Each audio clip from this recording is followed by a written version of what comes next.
जय हिंद साथियों, मैं अपने चैनल डीपी स्टडी 90 में हार्दिक स्वागत करता हूं। तो दोस्तों आइए आरआरबी ग्रुप डी तो साइंस का क्वेश्चन हम कराएंगे जो 2018 के पेपर में पूछा गया था। तो प्रीवियस ईयर हम क्वेश्चन साइंस के कराएंगे एमसीक्यू के रूप में। किसके रूप में? एमसीक्यू के रूप में। तो आइए हम शुरू करते हैं। आप लोग का पहला क्वेश्चन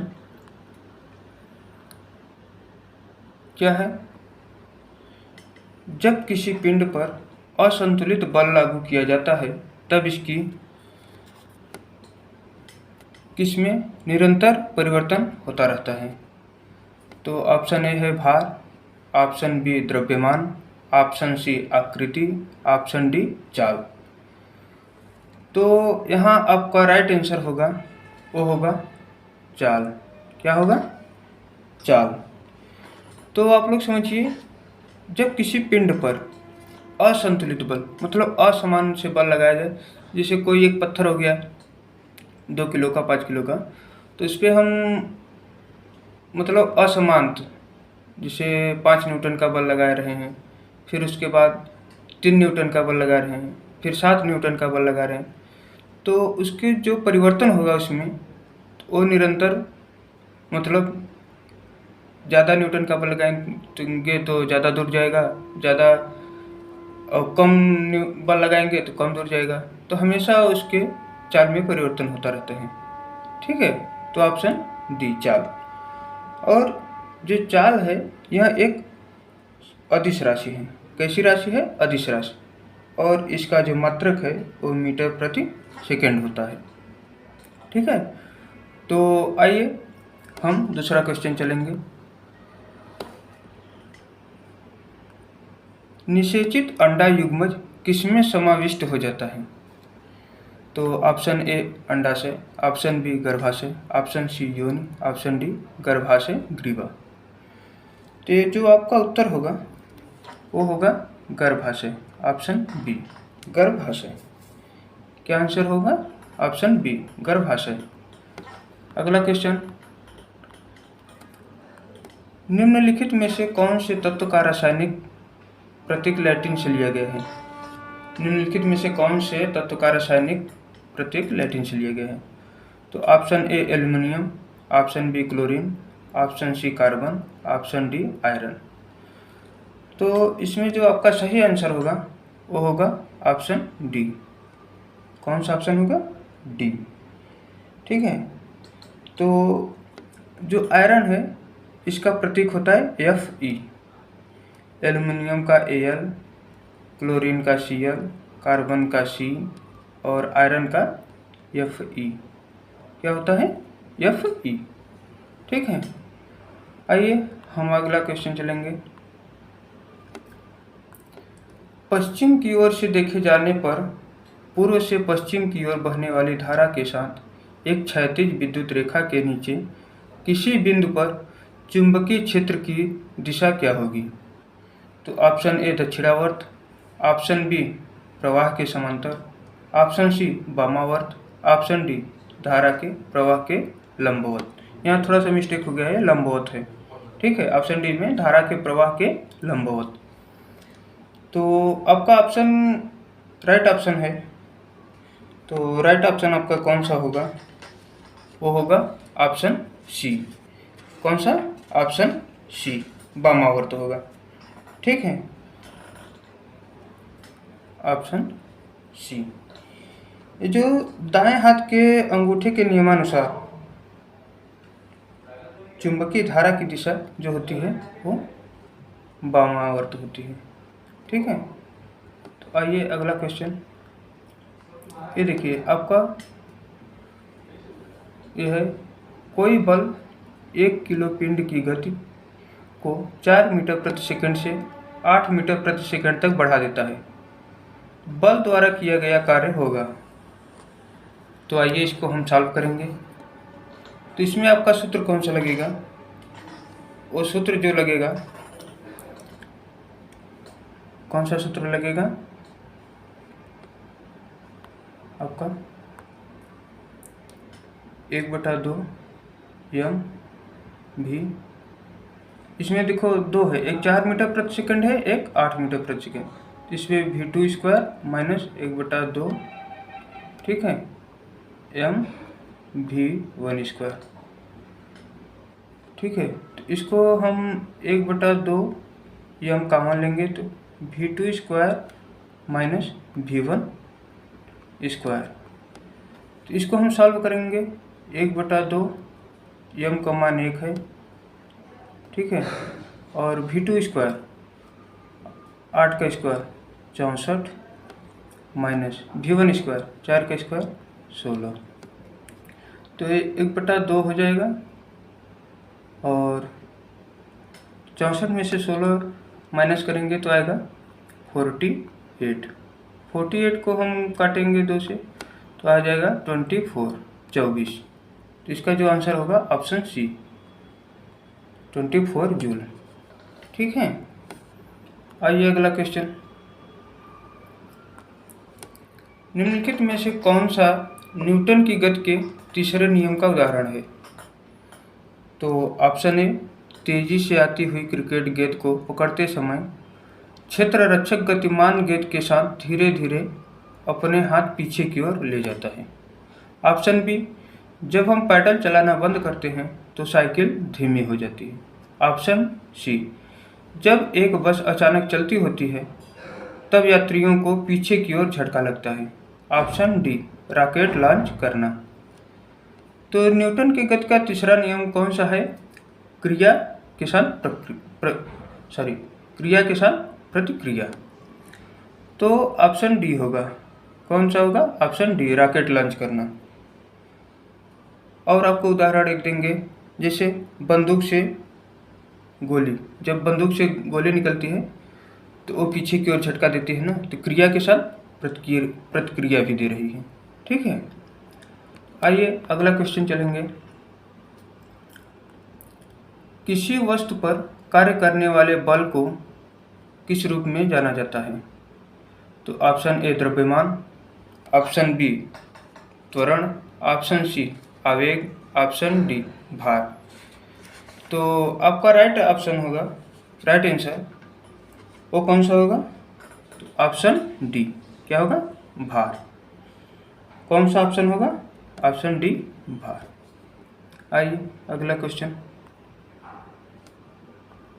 जब कोई वस्तु वृत्तीय पथ पर गति करती है तो घूर्णन करती हुई वस्तु पर केंद्र की ओर लगने वाला बल कहलाता है। जब कोई वस्तु वृत्तीय पथ पर गति करती है तो घूर्णन करती हुई वस्तु पर केंद्र की ओर लगने वाला बल कहलाता है। ऑप्शन ए, कोणीय बल। ऑप्शन बी, साधारण बल। ऑप्शन सी, अभिकेंद्रीय बल। ऑप्शन डी, गुरुत्वाकर्षण बल।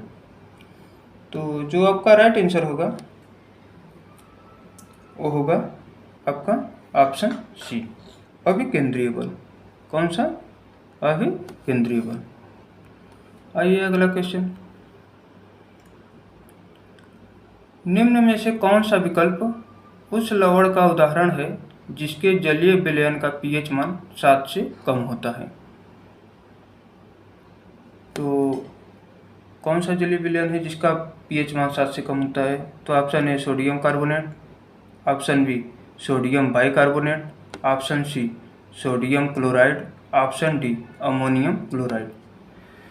तो ऑप्शन जो आपका सही है वो है ऑप्शन डी। क्या है? ऑप्शन डी, अमोनियम क्लोराइड, ठीक है। आइए अगला क्वेश्चन। धातु ऑक्साइड और हाइड्रोजन का निर्माण करने के लिए निम्नलिखित में से कौन सी धातु वाष्प के साथ अभिक्रिया करती है? तो प्रश्न है, धातु ऑक्साइड और हाइड्रोजन का निर्माण करने के लिए निम्नलिखित में से कौन सी धातु वाष्प के साथ अभिक्रिया करती है? तो option A, aluminium. Option B, copper. Option C, lead. Option D, silver. तो आपका जो सही आंसर है कौन सा है? तो ऑप्शन ए, आपका ऑप्शन ए, कौन सा है? एल्यूमिनियम। कौन सा ऑप्शन है? एल्यूमिनियम, ए। अगला क्वेश्चन, निम्नलिखित में से क्या ठोस, द्रव और गैस तीनों रूपों में पाया जाता है? तो ऑप्शन ए धातु, ऑप्शन बी निष्क्रिय तत्व, ऑप्शन सी अधातु, ऑप्शन डी उपधातु। तो आपका जो राइट आंसर होगा वो होगा सी, अधातु। कौन सा होगा? अधातु। ये तीनों रूपों में पाया जाता है। जैसे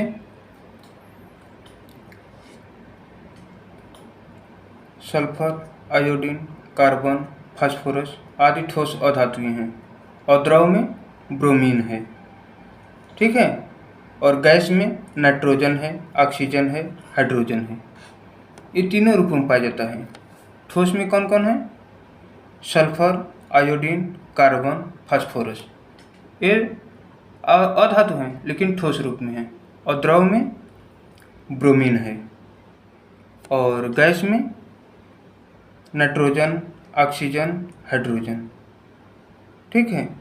आप लोग ध्यान दीजिए, जो ठोस अवस्था में है ना, वो 15 अधातु हैं। ठोस अवस्था में 15 अधातु हैं और गैस अवस्था में 11 हैं और द्रव अवस्था में एक कौन सा है? द्रव, ब्रोमीन, ठीक है। आइए अगला प्रश्न चलते हैं। पौधों में लचीलापन किस ऊतक के कारण होता है? पौधों में लचीलापन किस ऊतक के कारण होता है?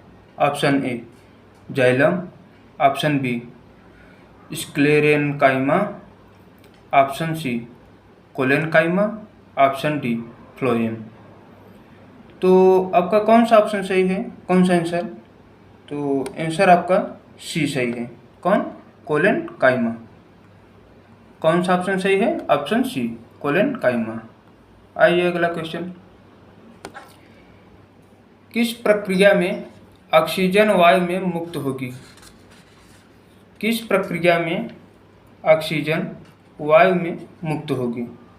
तो ऑप्शन ए प्रकाश संश्लेषण, ऑप्शन बी श्वसन, ऑप्शन सी प्रस्वेदन, ऑप्शन डी उत्सर्जन। तो जो आपका राइट आंसर है वो ऑप्शन ए। कौन सा? प्रकाश संश्लेषण। कौन सा ऑप्शन? ए प्रकाश संश्लेषण। आइए अगला क्वेश्चन, निम्नलिखित में से कौन सा जंतु गर्म रक्त वाला होता है? कौन सा ऐसा जंतु है जिसका खून गर्म होता है? तो ऑप्शन ए कबूतर, ऑप्शन बी मछली, ऑप्शन सी मेढक, ऑप्शन डी मगरमच्छ। तो इसमें जो आपका है ऑप्शन ए कबूतर। कौन सा ऑप्शन? ऑप्शन ए कबूतर, ठीक है। अगला क्वेश्चन, आधुनिक आवर्त सारणी में कौन से समूह के तत्वों का बाहरी कोश पूर्ण होता है? आधुनिक आवर्त सारणी में कौन से समूह के तत्वों का बाहरी कोश पूर्ण होता है? तो ऑप्शन ए 16वें, ऑप्शन बी 17वें, ऑप्शन सी 18वें, ऑप्शन डी 15वें। तो जो आपका सही आंसर है ऑप्शन सी। कौन सा है? Option C. जैसे जो 18वें वर्ग में आते हैं वो अक्रिय गैस होते हैं। कैसे गैस? अक्रिय। कौन कौन से? हीलियम है, आर्गन है, क्रिप्टान है, जेनान है और रेडान है। तो जितने भी आपके 18वें तत्व में आते हैं, 18वें आवर्त सारणी में, तो सभी अक्रिय गैस होते हैं। तो कौन है? हीलियम है जिसका प्रतीक He, दूसरा आर्गन है जिसका प्रतीक Ar, क्रिप्टान जिसका प्रतीक Kr, जेनान जिसका प्रतीक XE, और लास्ट रेडान जिसका प्रतीक RN। ये सभी अक्रिय गैस होते हैं जो कि 18वें आवर्त सारणी में आते हैं। तो आइए अगला क्वेश्चन। प्रायः धन आवेशित तत्वों की संयोजकता होती है। प्रायः धन आवेशित तत्वों की संयोजकता होती है। Option A 0 1 2, option B 4 3 2, option C 2 1 0, option D 1 2 3। तो आपका सही उत्तर कौन सा होगा? Option D 1 2 3। ठीक है। अब आप लोग सोचेंगे कैसे, तो आइए बताते हैं कि जो उदाहरण के लिए हम क्लोरीन को ले लेते हैं। ठीक है, तो इसका जो संयोजक इलेक्ट्रॉन होता है, इसकी संयोजकता 1 है। ठीक है, ऑक्सीजन का 2 है और नाइट्रोजन का 3 है। ठीक है, इसलिए 1 2 3। आइए अगला क्वेश्चन। पृथ्वी का द्रव्यमान है। पृथ्वी का द्रव्यमान है। तो option A 6 × 10⁻³ kg, option B 6 × 10⁻24 kg, option C 6 × 10⁻23 kg, और ऑप्शन डी 6 × 10⁻24 kg। ठीक है, तो आपका जो करेक्ट आंसर होगा, राइट आंसर, वो ऑप्शन डी। कौन? 6 × 10⁻24 kg, option D correct answer. अगला आइए। निम्नलिखित में से कौन सा जानवर पराध्वनि उत्पन्न कर सकता है? निम्नलिखित में से कौन सा जानवर पराध्वनि उत्पन्न कर सकता है? तो ऑप्शन ए हाथी, option B porpoises, option C shark, option D पतंगा। तो जो आपका करेक्ट आंसर होगा वो ऑप्शन बी पारपोइसेस। कौन सा? Option B porpoises. ये ऐसा जानवर है जो पराध्वनि उत्पन्न करता है। ठीक है, आइए अगला क्वेश्चन। निम्नलिखित में से किस माध्यम में ध्वनि की गति सर्वाधिक होती है? किस माध्यम में ध्वनि की गति सर्वाधिक होती है? तो ऑप्शन ए ठोस, बी द्रव, option C gas, option D निर्वात। तो किसमें ध्वनि की गति सर्वाधिक होती है? तो ऑप्शन ए ठोस में। किसमें? ठोस में। आइए अगला क्वेश्चन। दो बिंदुओं के बीच, क्या है? दो बिंदुओं के बीच 4 डिग्री सेल्सियस का आवेश ले जाने में किया गया कार्य है। उनके बीच विभवांतर 18 वोल्ट है। ठीक है, तो आइए हम इसको कैलकुलेशन करेंगे। ठीक है, तो ऑप्शन ए कर इसका पहला है 7.2 joule, option B 4.5 joule, option C 72 joule, option D 24 joule. तो हम कैसे निकालेंगे? क्या पूछा है? किया गया कार्य कितना है? तो कार्य, तो W बराबर आवेश कितना है? 4 से, विभवांतर 18। ठीक है, तो आवेश Q से और विभवांतर V से। किसे? V से। तो W बराबर 4 × 18 कितना हो गया? 72। कितना? 72 जूल। तो ऑप्शन सी। कौन सा? ऑप्शन सी आपका सही उत्तर है। अगला क्वेश्चन, एक सुचालक का प्रतिरोध निम्नलिखित में से किस कारक पर निर्भर नहीं करता है? एक सुचालक का प्रतिरोध निम्नलिखित में से किस कारक पर निर्भर नहीं करता है? तो ऑप्शन ए है लंबाई, ऑप्शन बी पदार्थ, ऑप्शन सी दाब, ऑप्शन डी अनुप्रस्थ भाग का क्षेत्रफल। तो जो आपका सही उत्तर होगा वो ऑप्शन डी अनुप्रस्थ भाग का क्षेत्रफल। इस पे प्रतिरोध निर्भर नहीं करता है। ठीक है, तो आइए अगला क्वेश्चन, हाइड्रोजन का द्रव्यमान ऑक्सीजन के द्रव्यमान के अनुसार किस में सदैव होता है, किस अनुपात में सदैव होता है? क्या प्रश्न है? हाइड्रोजन का द्रव्यमान ऑक्सीजन के द्रव्यमान के अनुसार किस अनुपात में सदैव होता है? तो हम आप लोग को बताएंगे। Option A 1/8, option B 2/1, option C 8/1, option D 1/2। तो इसका जो सही उत्तर होगा वो होगा ऑप्शन ए 1/8। कैसे होगा? तो आइए, हाइड्रोजन, हाइड्रोजन क्या है? हाइड्रोजन का जो अणु हो,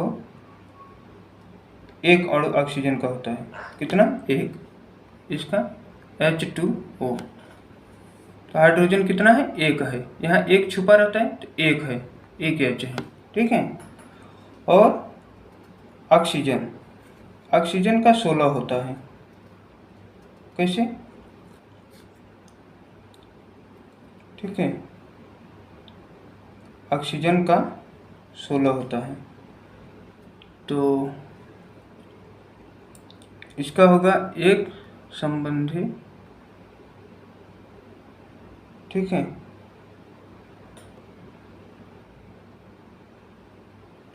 ऑक्सीजन का दो होता है, दो, और हाइड्रोजन का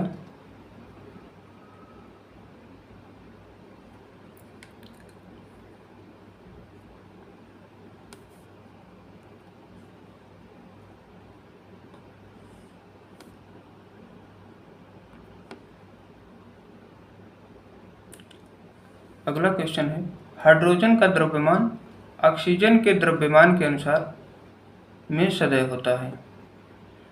तो option A 1/8, option B 2/1, option C 8/1, option D 1/2। तो इसमें जो हाइड्रोजन है वो 2 होता है। क्या है? H2O।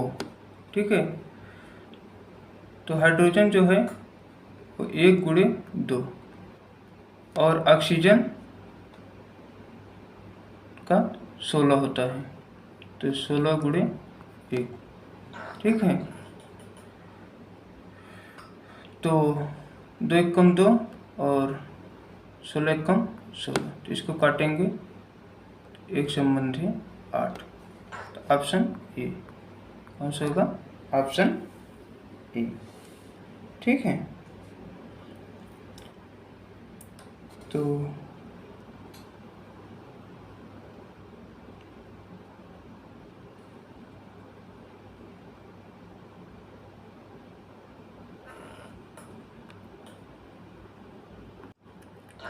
आइए अगला क्वेश्चन, एक ऐसा प्रजनन जिसमें पौधों की एक शाखा अलग से विकसित होने लगे उसे कहते हैं। एक ऐसा प्रजनन जिसमें पौधों की एक शाखा अलग से विकसित होने लगे उसे कहते हैं। ऑप्शन ए वनस्पति प्रजनन, ऑप्शन बी विखंडन, ऑप्शन सी लैंगिक प्रजनन, ऑप्शन डी पुनरुत्पादन। तो कौन सा आपका उत्तर सही होगा? तो ऑप्शन ए वनस्पति प्रजनन। कौन सा? वनस्पति प्रजनन। ठीक है, तो आइए अगला क्वेश्चन, धावन सोडा के एक अणु में पानी के कितने अणु उपस्थित होते हैं? क्या है प्रश्न? धावन सोडा के एक अणु में पानी के कितने अणु उपस्थित होते हैं? तो option A 5, option B 10, option C 8, option D 7। तो जो आपका राइट आंसर होगा वो होगा ऑप्शन बी 10। कैसे? आइए हम आपको बताते हैं। जो धावन सोडा है इसका सूत्र होता है, रासायनिक सूत्र Na2CO3 और इंटू 10H2O। ठीक है। तो क्या पूछा है? पानी के कितने अणु उपस्थित होते हैं? तो पानी के कितने अणु है? H2O, ये जल का रासायनिक नाम है। कितने हैं? 10 अणु है, इसलिए ऑप्शन बी करेक्ट आंसर। ठीक है दोस्तों, तो बस आज इतना ही। हम आपको 2018 के पेपर में, ग्रुप डी के पेपर में जो भी क्वेश्चन आए थे, चाहे भौतिक विज्ञान से थे, चाहे रासायनिक विज्ञान से, चाहे जीव विज्ञान से, तो जितने भी क्वेश्चन आए थे साइंस से वो हम आपको सब कराए हुए हैं। तो हमारा वीडियो आप लोग को अच्छा लगा हो तो लाइक करिए और शेयर करिए और हमारे चैनल को सब्सक्राइब कर लीजिए। हमारा चैनल है DP स्टडी 90। क्या है? DP स्टडी 90, ये हमारा चैनल है, आप लोग सब्सक्राइब कर लीजिए। बगल में बेल आइकन है, इसको प्रेस कर लीजिए, जो भी वीडियो हम बनाएं उस आप लोग तो पहुँचे। ठीक है, तो धन्यवाद।